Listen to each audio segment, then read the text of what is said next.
창세기 27장 38절 말씀. 에서가 아비에게 이르되 내 아버지여, 아버지의 빌복이 이 하나뿐이리까. 내 아버지여, 내게 축복하소서, 내게도 그리하소서 하고 소리를 높여오니, 그 아비 이삭이 그에게 대답하여 가로되 너의 주소는 땅의 기름짐에서 뜨고 내리는 하늘 이슬에서 뜰 것이며, 너는 칼을 믿고 생활하겠고 내 아우를 섬길 것이며, 내가 매임을 벗을 때에는 그 멍에를 내 목에서 떨쳐 버리리라 하였더라. 네.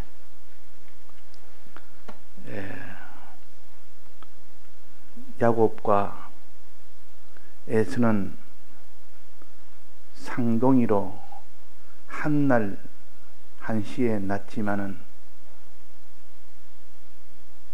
에서가 먼저 낳기 때문에 장자의 명분을 먼저 가졌고, 야곱은 아우로 낳기 때문에 장자의 명분은 갖지 못했습니다. 그러나 형 에서는 장자의 명분을 소중히 여기지 않았고, 아우 야곱은 그 장자의 명분을 아주 귀하게 여겼습니다. 하나님은 누가 먼저 나왔느냐 그것을 기뻐하지 아니하고, 누가 신앙으로 사느냐 이것을 기뻐합니다. 그래서 야곱은 비록 차자지만은 장자의 명분을 얻기를 항상 소망하며 여기에 가치를 두고, 땅에 있는 한 그릇 식물보다는 장자의 명분을 더 가치를 둔 그 사건으로 인해서 하나님은 에서를 버렸고 야곱을 붙드는 겁니다. 그래서 야곱은 비록 뒤에 태어났지만은 장자의 명분을 이제 사게 된 겁니다. 샀다는 말은 신앙을 가졌다 그 말입니다. 장자의 명분을 더 크게 여겼다 그 말입니다. 우리가 이 땅에 살면서 장자의 명분을 아주 우습게 여기고 가치 없게 여기고, 땅의 돈 한 푼보다는, 자기의 명예보다는, 자기 지위보다는 더 소중히 여기지 않는 에서는 하나님이 미워했고, 그걸 더 소중히 여기는 야곱은 하나님이 사랑했습니다. 그래서 우리는 비록 내가 태어날 때 모든 것이 신앙이나 어떤 게 다 부족할지라도 자기가 자기 그런 형편에서도 신앙으로 앞서 나갈 수 있는 방법을 우리에게 알려주십니다. 그 결말은 심히 큽니다. 그 결말은 얼마나 큰지, 오늘 이 결말 중에 에서의 이 결말이 어떠했으며 하는 것을 보여주고, 오늘 새벽에는 야곱의 그 결말이 어땠는 것을 보여주는 것입니다. 그래서 우리는 이 땅에 어떻게 신앙생활을 했느냐 하는, 거기에 따라서 하나님이 결정하시지, 누가 먼저 낳느냐, 누가 선천적으로 어떤 조건을 가졌느냐 그걸 보지 않습니다. 그러니까 아무리 내가 날 때 참 천하고 비참하고 신앙도 없고 참 그런 사람이라 할지라도, 나고 난 뒤에 그때 신앙생활을 어떻게 했냐에 따라서 달라진다 그 말. 그래서 에서의 직업이 달랐고 에서와 야곱의 직업이 달랐습니다. 직업이 다르단 말은 자기가 주력하는 것이 무엇이느냐 그것을 보여줍니다. 그래서 에서가 왜 장자의 명분을 소중히 여기며 왜 에서는 이렇게 장자의 명분을 경홀히 여겼느냐? 직업에서 나타납니다. 에서는 직업이 사냥꾼이요, 사냥꾼. 어릴 때부터 항상 사냥만 했기 때문에 익숙한 사냥꾼이라 했습니다. 익숙하다는 말은 어릴 때부터 그 일에만 주력했다는 뜻이요.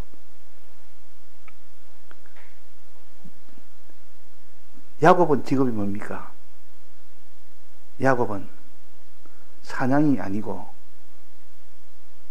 집 안에만 있는 이런 종용한 사람이고, 또 야곱은 장막집에 거하는 사람이라. 장막집은 늘 성전에 거한다 그 말입니다. 성막에 거한다. 성막 생활을 한다는 그런 뜻입니다. 하나님의 이 진리의 말씀을 듣고 말씀대로 사는 그 일을 주력으로 하는 것이 장막 생활입니다. 그러나 그 반대로 에서는 이런 사냥 생활을 위주로 했기 때문에 사냥 생활은 자기 힘으로, 용맹으로, 아주 민첩으로 이렇게 할 때 사냥이 되어집니다. 그러니까 이 사냥한단 말은 신앙과는 반대의 걸음이요, 세상적으로 아주 민첩하고 그런 것에 익숙하다. 그러나 그는 장자의 명분 같은 거는 아주 가볍게 여깁니다. 그러나 이 야곱은 항상 장막 생활하기 때문에 하나님을 모시는 생활, 하나님의 뜻대로 사는 생활이 어떻게 하는 것인지를 늘 연구하면서 그것을 자기의 주업으로 삼습니다. 실제 직업은 뭐겠습니까? 농사 짓는 거겠죠. 농사 짓는 거, 양 치는 거, 그것이 직업이고, 에서는 사냥하는 것이 직업이라. 그러니까 하나님 앞에 어느 것이 장자의 명분을 소중히 여기는데 어느 것이 유리하겠느냐? 그것에 따라서 결국은 마지막 장자의 명분을 팔기도 하고 사기도 합니다. 우리는 평소의 생활이 어떠하냐? 거기에 따라서 장자의 명분을 파는 에서가 되기도 하고 장자의 명분을 사는 야곱이 되기도 합니다. 그래서 그 결말을 오늘 아침에 야곱의 그 결말은 어떠하다는 것을 크게 세 가지로 배웠고, 오늘은 에서의 결말이 어떠하다는 것을 크게 세 가지로 또 오늘 또 기록을 했습니다. 자, 야곱이 하나님 앞에 아버지한테 축복을 받을 때에 어떤 축복을 받았습니까? 이거는 영원한 하늘나라 그리스도 앞에서 받는 축복을 가르칩니다. 이때는 회개할 기회는 없습니다. 이때는 자기가 지금까지 살아왔던 것을 가지고 하나님 앞에 심판됩니다. 심판대는 회개할 기회가 없는 때요, 자기가 행한 대로 그냥 하나님 앞에 보응받는 때요. 그래서 이때의 눈물이 애통의 눈물이 있고, 또 이때는 기쁨과 감격의 눈물이 있는 이 두 눈물이 교차하는 데가 그리스도의 심판대입니다. 그날이 반드시 옵니다. 그날이 오는데 우리가 너무 이 땅에 붙들려 살다 보면 그날은 오지 않을 것처럼, 꼭 없는 것처럼 이렇게 생각하다 보니까 이 땅의 가치를, 눈에 보이는 것에 가치를 두지 눈에 보이지 아니한 것에 가치를 두지도 않는 겁니다. 우리는 먼저 간 신앙의 사람들이 있지 않습니까? 부모가 계시고, 부모가 먼저 세상을 떠났고, 또 신앙의 또 선배들도 먼저 세상을 다 떠났습니다. 예외 없이 떠납니다. 예외 없이. 시간 되면 예외 없이 다 떠납니다. 즉 심판대 앞에 섭니다. 우리도 지금 이렇게 언제까지 이 땅에 살 줄을 모르지만은 안심하고 살기 쉽습니다. 우리는 안심할 수가 없는 것은 그날에 내가 에서처럼 회개할 기회를 잃어버리고 애통의 눈물을 흘릴 것인지, 그날의 야곱처럼 기쁨의 상봉을 할 것인지, 이것이 되어지니까 이 사실을 우리가 의심 없이 믿고 이 그날을 소망하는 우리가 되어야 되겠습니다. 자, 이는 에서는 세 가지 저주를 받았다. 저주받았다. 야곱은 세 가지 축복을 받았습니다. 자, 첫 번째 야곱이 받은 축복이 뭡니까? 땅에 대해서입니다. 땅에 대해서. 땅에 이슬이 내리고 땅에 기름지고, 이것이 야곱의 축복이요. 에서는 그 반대입니다. 그 반대. 에서는 이슬이 어떻게 했습니까? 기름짐에서, 땅이 기름짐에서 뜨고 그랬습니다. 기름지지 않다 그 말입니다. 기름지지 않다. 지금 비유를 가지고 말하기 때문에 실상은 좀 이따가 하고, 비유를 먼저 알아야 됩니다. 비유가, 내 축복은 내가 땅에서 기름짐에서 뜨고, 뜨다 말은 멀어진다는 뜻이요. 풍성하다의 반대말이요. 멀어지니까 자꾸 사이가 벌어지고 떨어지니까, 뜨니까 없다 그 말이요. 적다 그 말입니다. 기름짐에서 자꾸 떠나버리니까 그것이 메마른 땅이라, 기름기가 없는 땅, 거름기가 없는 땅이라. 또 하늘에서 이슬에서 뜰 것이며 하늘에 이슬이 내리지 않는다 그 말이에요. 그 땅은 땅이 기름지지 않지, 하늘에 이슬이 내리지 않지, 항상 메말라 있는 땅이라, 황무지라. 자, 그렇게 되면 어떻게 됩니까? 그렇게 되면 곡식의 열매나 과일의 열매가 맺히겠습니까? 안 맺히겠습니까? 맺히지 않습니다. 그러나 그것이 풍성하면, 기름지고 땅이 기름지고 이슬이 많이 내리면 그 물과 그 기름짐이 합쳐서 많은 열매를 맺습니다. 열매를 맺는다고 말이에요. 이 열매는 무슨 열매입니까? 포도주와 곡식의 열매라고 그렇게 했습니다. 포도주와 곡식. 그러니까 에서는 이렇게 기름짐에서 뜨지 이슬에서 뜨지, 이것이 없으니까 곡식과 포도 열매가 맺히지 않습니다. 곡식과 포도 열매가 맺히지 않는다 그 말입니다. 자, 이게 다 우리에게 상징으로, 비유로 가르치기 때문에 일단 비유를 가지고 우리가 기억을 하면서 명백하게 붙들고, 이것의 실상이 되는 영적인 의미를 마지막 붙들어서 실질의 영적인 의미로 나아가야 우리에게 현실에서 신앙에 도움이 됩니다. 그래서 여기에서 지금 기름짐에서 뜨고 내리는 하늘 이슬에서 뜨다. 이슬은 물입니다. 물. 비가 내리면 비로 그 곡식이 잘 자랍니다.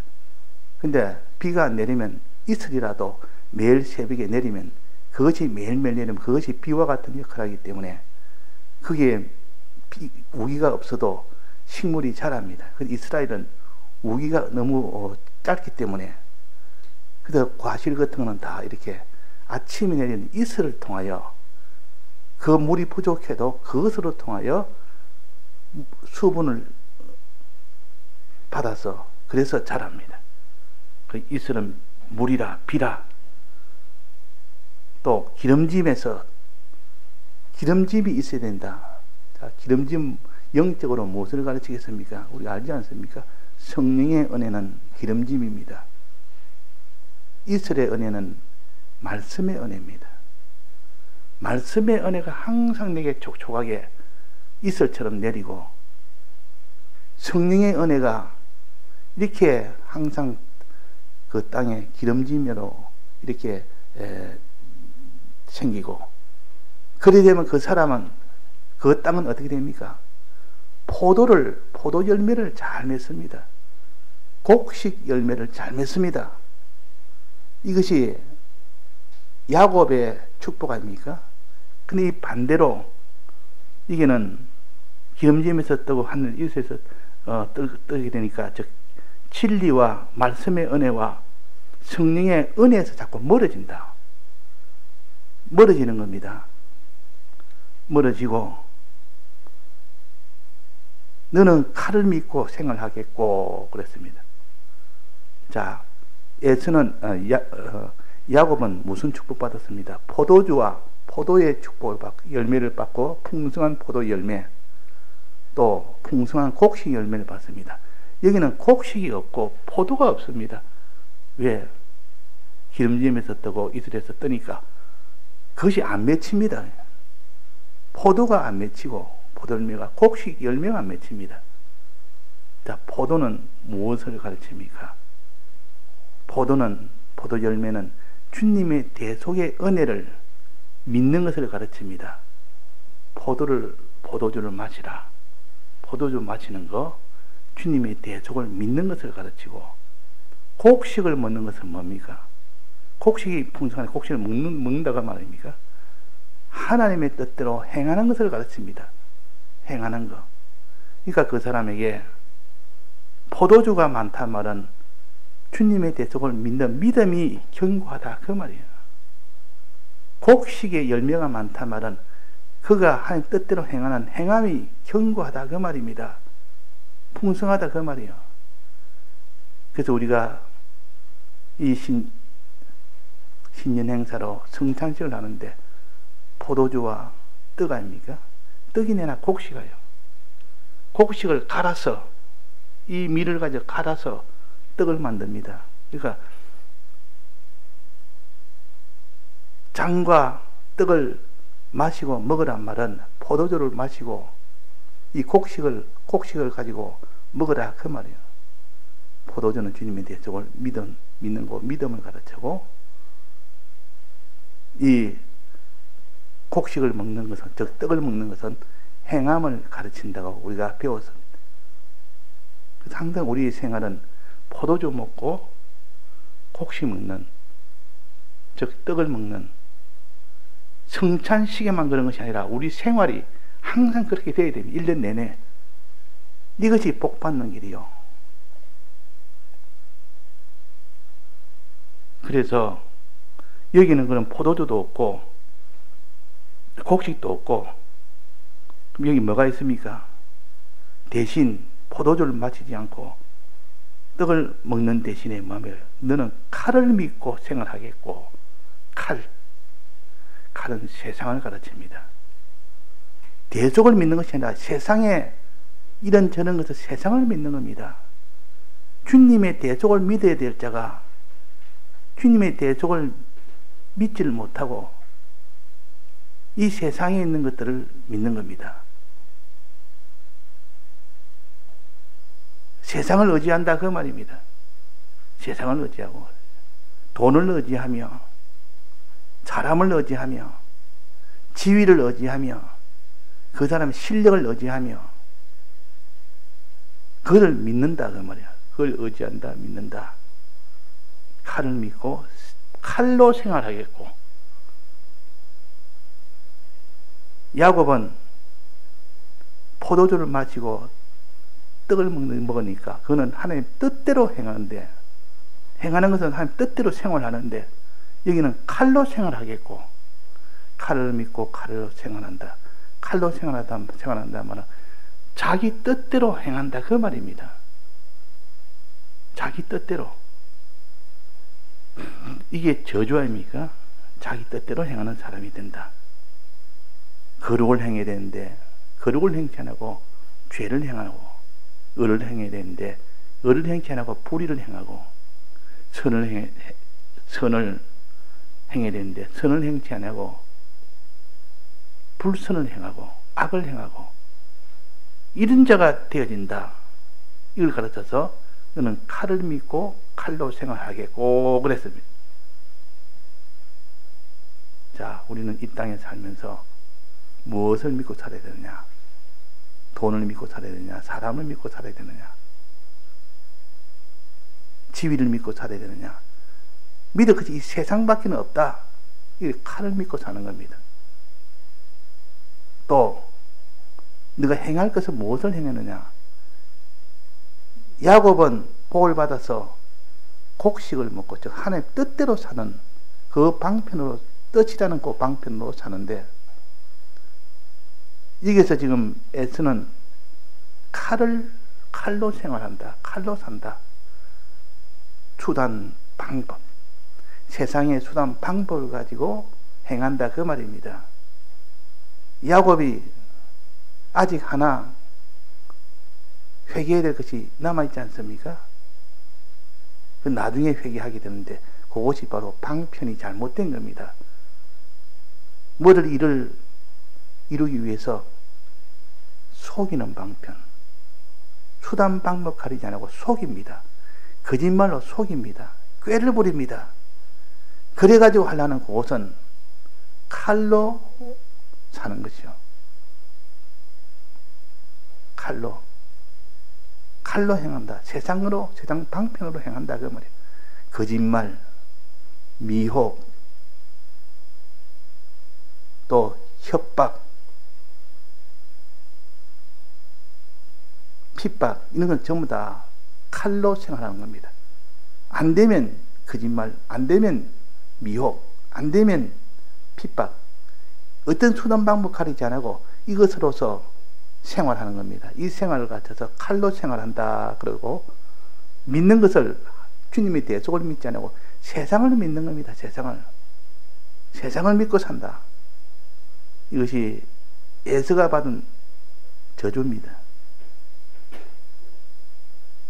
자, 우리는 주님의 대속을 믿고 살아야 되느냐, 세상을 믿고 살아야 되느냐? 우리는 하나님의 뜻대로 곡식을 먹는 하나님 뜻대로 살아야 되느냐? 그렇지 않으면 이 세상 뜻대로, 세상 수단 방편으로 살아야 되느냐? 자기 욕심을 채우기 위해서 발람 같은 거짓 선지자는 온갖 거짓말로 미혹을 해서 안 되면 협박을 하든지 이렇게 해서 하는 것이 다 칼로 생활하는 것이죠. 칼로 생활하는 자는 칼에 맞아 죽는다 했습니다. 칼로 생활하는 자는 칼로 죽는다 했습니다. 세상 방편을 가지고 사용하니까 더 큰 세상 방편을 가진 자가 자기를 쳐버립니다. 자기가 아주 세상에 유능하게 이런 방편 저런 방편으로 믿는 사람이 안 믿는 사람처럼 그 방편을 가지고 온갖 수단을 가지고 하니까, 아 이거 하니까 잘 되네, 신앙으로 사는 것보다 이렇게 세상 방편을 갖다가 내가 이렇게 연구해서 하니까 너무 잘 되니까 능숙하다, 익숙한 사냥꾼이 사냥은 잘하지만은 그러나 거기에 대해서 이런 방편이 잘못됐기 때문에 하나님의 은혜는 없습니다. 마지막은 더 큰 이런 방편 쓰는 자가 자기를 바로 꺾어버리면 그때는 자기가 쓰던 방편이 하나도 오히려 그것으로 인하여 화를 받게 된다, 그 말입니다. 칼을 믿고 칼로 생활하겠고, 또 마지막은 뭡니까? 내 아우를 섬길 것이며, 세 번째, 내 아우를 섬길 것이며, 섬기는 자가 된다. 아우에게 항상 그게 종이 된다, 그 말이에요. 섬기는 자가 된다, 종이 된다. 그런데 야곱은 어떻게 됩니까? 야곱은 그들의 주가 된다, 왕이 된다, 섬김을 받는 자가 된다. 하늘나라는 이렇게 하나님의 복을 받는 자는 섬김을 받는 자가 됩니다. 주가 됩니다. 왜? 자기가 가진 포도와 그 곡식을 그들에게 나눠주니까 그들이 다 섬깁니다. 당신 때문에 우리가 이렇게 우리도 내가 복을 받을 수 있게 됐습니다. 그렇게 된다고 해요. 그러니까 이게 다 섬길 수밖에 없습니다. 자, 우리는 하늘나라에서 섬기는 자로 영원토록 살 것인지, 섬김을 받는 자로 살 것인지. 야곱은 섬김을 받는 자로, 에서는 섬기는 자로, 종으로 그렇게 산다 그랬습니다. 이것이 세 번째요. 이제는 마지막에 뭡니까? 이거는 다 끝난 겁니다. 실은 복의 근원이 되는데, 복의 근원, 야곱은 복의 근원이 된다 했습니다. 너를 축복하는 자는 복을 받고 너를 저주하는 자는 저주받는다. 너는 복의 근원이요 저주의 근원이 된다. 모든 저주는 나를 헤아리고 달려다면 그들은 저주를 받아서 다 소멸하게 되고, 나를 축복하면 너희들도 같이 축복을 받으니까 그들이 축복할 수밖에 없고 저주를 할 수가 없습니다. 이게 축복의 복의 근원이 되기도 하고 저주의 근원이 되기도 한다 하는 것이 이 야곱이요. 근데 이 에서는 너는 그런 복이 없습니다. 남한테 줄 복이 없는 겁니다. 자기가 복이 있어야 복을 나눠주죠. 복의 근원이 될 수가 없습니다. 자, 그래서 이런 차이점에 이 복을 비교해서 우리는 알아야 되겠고, 여기에 또 하나 있습니다. 너가 매임을 벗을 때는, 이 매임이라는 것은 종으로 되는 그 매임, 멍에라는 것은 그 종의 그 소나 말이나 이런 것은 멍에를 메고 있습니다. 주인의 것이기 때문에 주인이 그 소에다가 멍에를 매서 너는 내가 시킨 대로 일을 해라. 너는 밭 갈고 농 갈고 하는 데는 그 소와 말 같은 데다가 멍에를 세워서 일을 시킵니다. 그럼 그 종입니다. 이 종의 멍에를 평생 영원토록 지게 되는데, 매임을 벗을 때가 있다. 벗을 때는 그렇습니다. 네가 매임을 벗을 때는 벗을 때가 없고 영원토록 매임을 벗지 못하지만은, 이 땅에서는 네가 그런 생활을 하더라도 비록 너는 에서처럼 참 장자의 명분을 팔므로 인하여 이런 저주를 받을지라도 여기서 매임을 벗을 수 있는 그런 때도 있다. 매임을 벗을 때도 있다. 멍에를 내 목에서 떨쳐버릴 때도 있다는 것을 여기 하나 맨 마지막에 하나 끼워놨습니다. 꼭 끼워놨. 이거는 예외의 경우다. 나는 에서처럼 비참하게 이렇게 섬기는 자가 됐지만은, 그러나 거기서 매임을 벗을 때는 언제며, 멍에를 내 목에서 떨쳐버릴 때가 언제냐. 떨쳐버리면 이제는 종이 안 되고 자유인이 되고 또 다른 사람의 섬김을 받을 수 있는 기회가 생긴다 그 말입니다. 생긴다 그 말이에요. 그러면 에서의 후손 중에 매임을 벗은 후손이 있는지, 에서의 족보를 쭉 보면 에서의 족보가 굉장히 복잡합니다.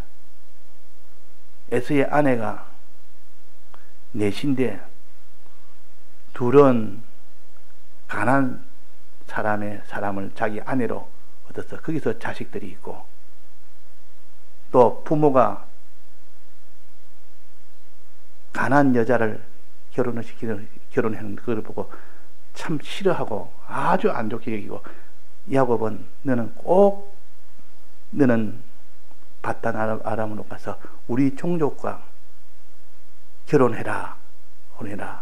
이래서 바단 아람으로 보내는 그것을 보고, 아버지가, 어머니 아버지는 이렇게 가난한 여자를 싫어하구나 이래가지고 2명이나 결혼했지만은, 그래서 이스마엘이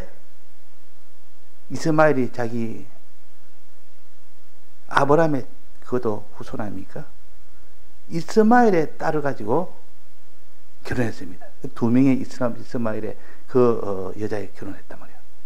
그러니까 두 여자는 가난한 사람이고 두 여자는 이스마엘의 여자입니다. 그 딸들입니다. 그래서 나도 가난한 여자 아니고 아브라함의 그 자손, 그 자손에게 나도 결혼했다. 이래가 자기가 그렇게 한 겁니다. 그래서 거기에 난 자식들이 많습니다. 그 자식을 쭉 살펴보면 창세기 36장에 어디 보면 나옵니다.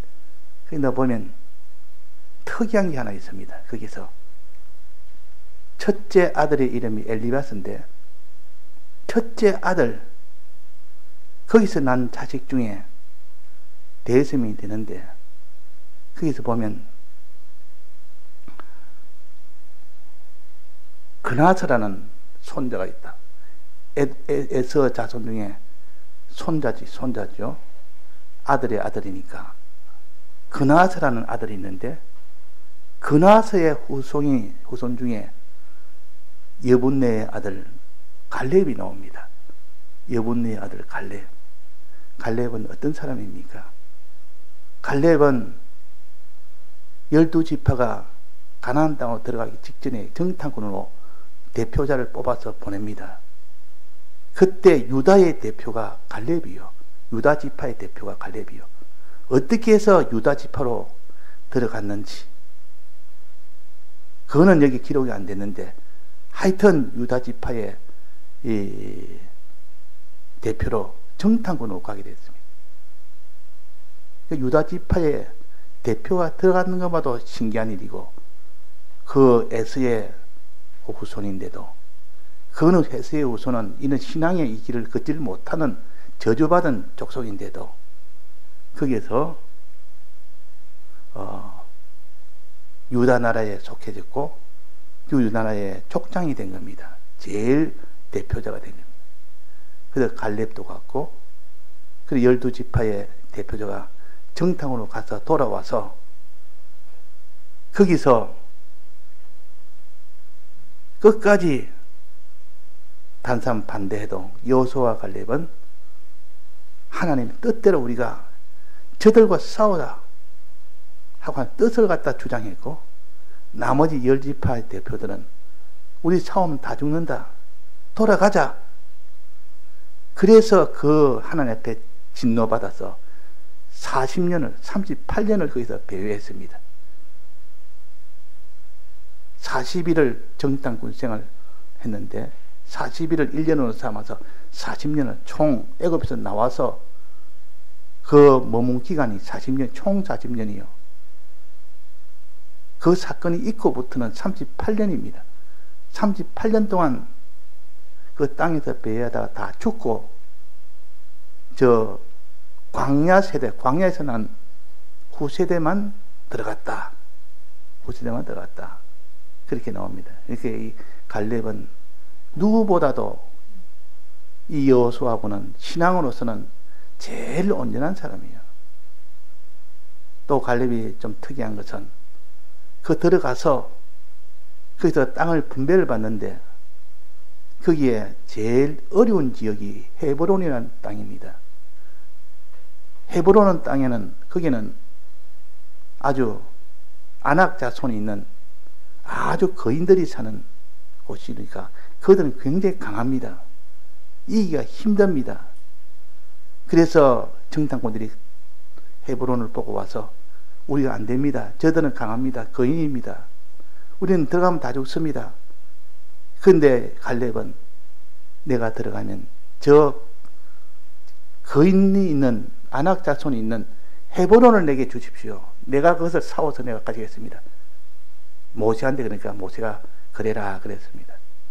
그때 나중에 들어갈 때는 모세는 죽고 이제 여호수아가 이제 대표자가 됐을 때 여호수아한테 갈렙이 말합니다. 모세가 살았을 때 내가 그렇게 말했지 않느냐. 나에게 저 헤브론 땅을 내게 주십시오. 내가 차지하리라. 그거는 아무나 싸워서 이기려면 이길 수 없는 참 제일 강한 나라인데도 그래서 갈렙이 그 헤브론 땅을 차지하면서 유다 지파가 그 땅을 차지한 겁니다. 헤브론 땅을. 그만큼 이 갈렙은 특이한 그 12지파 중에서도 특이한 그 신앙에 있는 사람입니다. 그러면 이것은 누구냐? 에서의 후손이다. 에서의 후손이 그 매임을 벗을 때는 언젠가 벗을 때가 있다. 비록 내 조상들은 에서고 에서의 저주받은 그 조상들 속에서도 이런 참 특별한 그런 신앙의 사람들이 간혹 나옵니다. 모압 그 족속 중에서도 룻이 나오지 않습니까? 하나님을 참 섬기는 가나안 족속 중에서도 거기에서 기생 라합이 나왔지 않습니까? 이방인인데도 특이한 신앙을 가졌다. 하나님은 모든 이방인도 하나님 마지막은 다 구원하는 그 구원의 계획 안에 미리 그런 것을 하나 둘 이방인에게도 구원을 되도록 보여준 겁니다. 마지막에 신약이 와서는 바울 때, 베드로 때, 그때 정식으로 이방인들에게 복음이 전해집니다. 첫 이방인이 고넬료 아닙니까? 고넬료 집에 가서 그들의 복음을 전하라 하는 말을 베드로가 듣고 이방인인데 처음으로 전한 겁니다. 그 뒤부터 모든 이방인은 이 바울이 이방 나라에 가서 다 전하게 됩니다. 하나님은 이 목적을 이루기 위해서 땅 끝까지 복음을 전하는 이 이방인에게 전하는 이것을 위해서 구약에는 뜨문 이방인에게도 그들이 이스라엘 백성보다 더 깨끗하고 더 온전한 신앙을 가진 사람이 되도록 그렇게 해서 이방인도 이렇게 하나님이 구원하시구나. 저 니느웨의 그 백성들이 얼마나 잔인하고 악해도 저들에게 복음을 전하라 하니까 저들에게도 하나님이 또 복음을 전하라 하면 저들도 하나님이 구원 계획이 있구나 알 수가 있습니다. 우리는 내가 날 때부터 그런 건 아무 상관없습니다.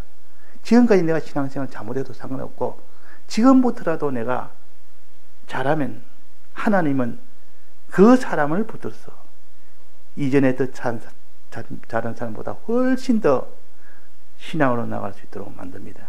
그래서 공회 기존에 있던 사람이 신앙생활을 훨씬 잘한다고 우리 보통 생각합니다. 보통 그러합니다만은 그러나 일반 인생에서 와서도 공에 있는 사람보다 훨씬 더 진실하게, 더 깨끗하게, 더 온전하게 한 사람도 있습니다. 그런 거 보면 우리는 어디까지 내가 믿음으로 산다 할지라도 지금 내가 어떻게 사느냐 그게 중요하지. 나는 신앙생활을 이 공에서 오래 했다.